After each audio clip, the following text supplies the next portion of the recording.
Earlier this year, an article in the Wall Street Journal entitled "Millennials Are Embracing Prenups" was published. There's no pretty way to describe a prenup. It simply means to pay a lawyer to prepare financially for a divorce before you've even walked down the aisle.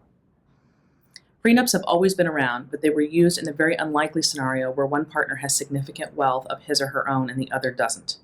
And that makes sense. But millennials are doing prenups for a different reason. Quote, "We millennials and Gen Zers grew up witnessing broken marriages and shattered families. We're doing everything to prevent our children from witnessing the mess we saw growing up." End quote. New Jersey family law attorney Stephen Resnick hit the nail on the head. Quote, "Millennials don't want to commingle their money. They want to live like financial roommates." End quote.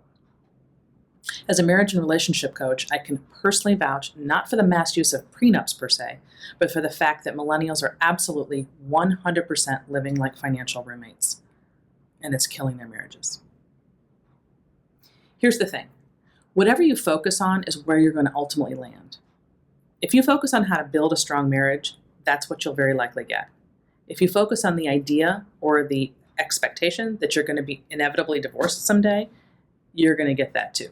It all rests in your mindset. You cannot underestimate the mindset you bring to the marriage table, to anything really, but definitely to the marriage table. When you get married, if you do not combine into one bucket your fears, your habits, and your dreams, and money is at the core of all of those things, you may stay married, but you will lack true intimacy. The number one trait of successful marriages is that the couples work as a team in 4 specific areas: parenting, religion, how to deal with their in-laws, and especially money. Money should actually be number 1, not at the end.